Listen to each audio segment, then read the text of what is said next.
बहे जमुना धार त देखत बड़ा निक लागे हो।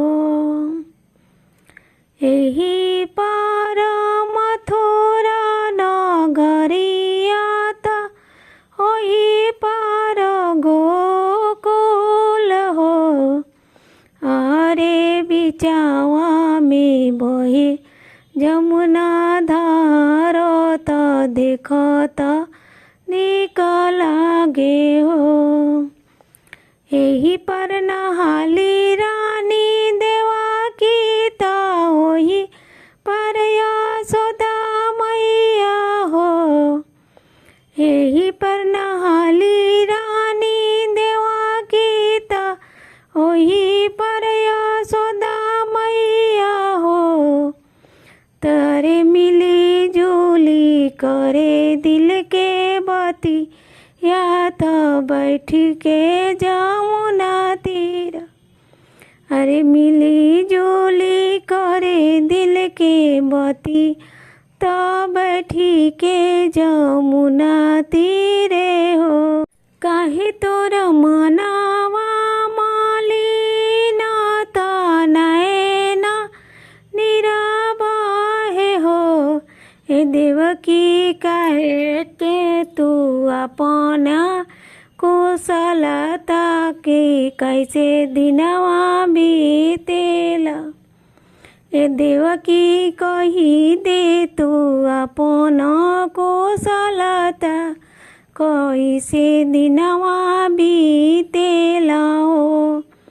कैसे कही मनवा के बतिया सुन हो मेरी बहिनी यशोदा अनु हो।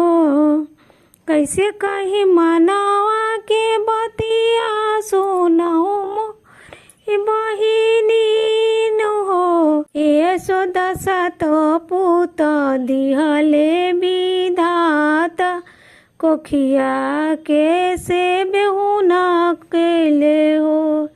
यशोदा सात पूत दिहले विधाता कोखिया कौन सा बेहुना कैले हो।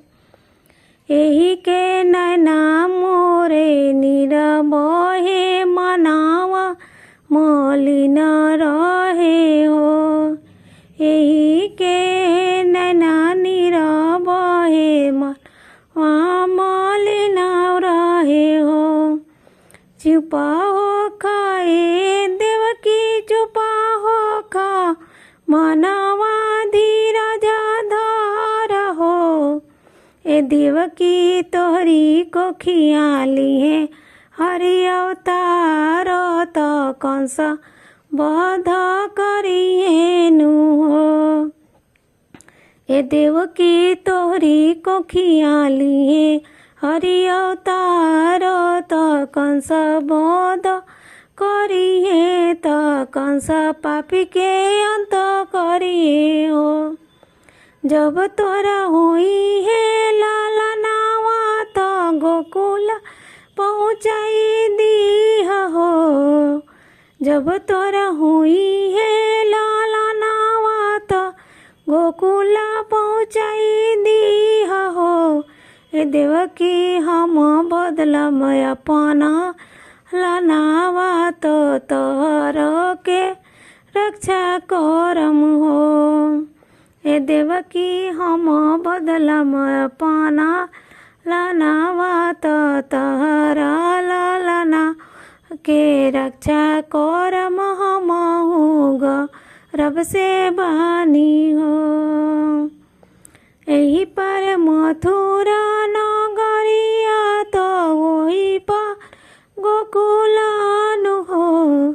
अरे बिचावा में बहे जमुना धारा तो देखता सुहावन लागे हो।